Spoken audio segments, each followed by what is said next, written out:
Percentage के type 1 सवाल का हल करेंगे। सीधे सवाल की ओर चलते हैं। सवाल कहता है ए का वेतन बी के वेतन का 40% है और बी का वेतन सी के वेतन का 60% है। यदि तीनों का सम्मिलित वेतन प्रति माह 9200 रुपए हो तो बताए कि ए का वेतन कितना है। तो यहाँ पे हम सी का वेतन मान लेंगे।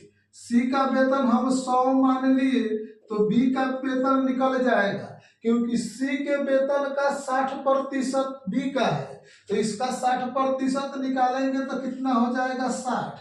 फिर ए का हमें निकालना है तो कह रहे हैं कि बी के वेतन का 40% ए का वेतन है तो इसका 10% निकालेंगे तो 6 और 40% कितना हो जाएगा 6 चौका 24, यानी ए का वेतन निकल गया। अब इसे मिनिमाइज कर लेंगे और लिखते हैं तो इसे मिनिमाइज करेंगे तो ये 6 चौका 24, यह हो जाएगा 15 चौका 60, यह हो गया 25।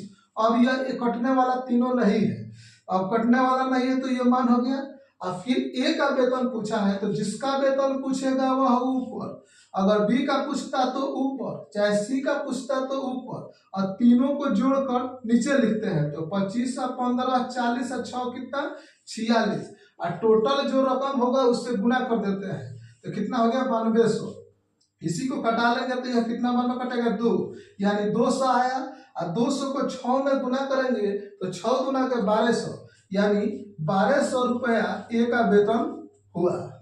सीधे सवाल की ओर चलते हैं। सवाल कहता है एक संख्या में पहले 20% तथा पुनः 20% की वृद्धि की गई है। बढ़ी हुई संख्या को कितने प्रतिशत कम किया जाए ताकि यह प्रारंभिक संख्या के बराबर हो जाए। तो कह रहा है कि एक संख्या में पहले 20% की वृद्धि की गई तो पहली संख्या को हम 100 मान लिए, इसमें 20% की वृद्धि की गई तो कितना हो जाएगा 120।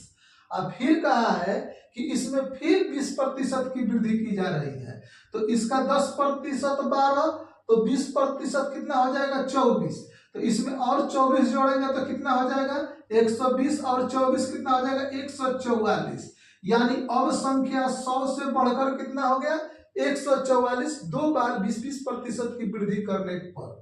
अब कह रहा है कि इस तीसरी संख्या जो बढ़ने पर आई है संख्या, इसमें कितने प्रतिशत की कमी की जाए कि यह पुनः 100 हो जाए। तो इसमें ज्यादा कितना बढ़ा है 44, तो जितना ज्यादा बढ़ा है उतना का कमी कर लेंगे तो 44 ज्यादा बढ़ा है तो 44 को कम कर लिए और कितना पर बढ़ा है 144 पर बढ़ा है, और इसी को 100 से गुना कर देंगे तो हमें परसेंटेज में निकल जाएगा। इसको कटा लेंगे तो 11 बार में इसे कटाएंगे तो कितना हो जाएगा 36, आइए कटाएंगे तो यह 25, आइए हो जाएगा 9 चौका 36, 11 में 25 से गुना करेंगे तो 55 के 5, 11 दूना का 22 और 5 कितना हो जाएगा 27, 27 बटा कितना हो जाएगा 9, इसको तोड़ेंगे तो आ जाएगा 30.5 बटा 9% की कमी करेंगे तो पहली संख्या के बराबर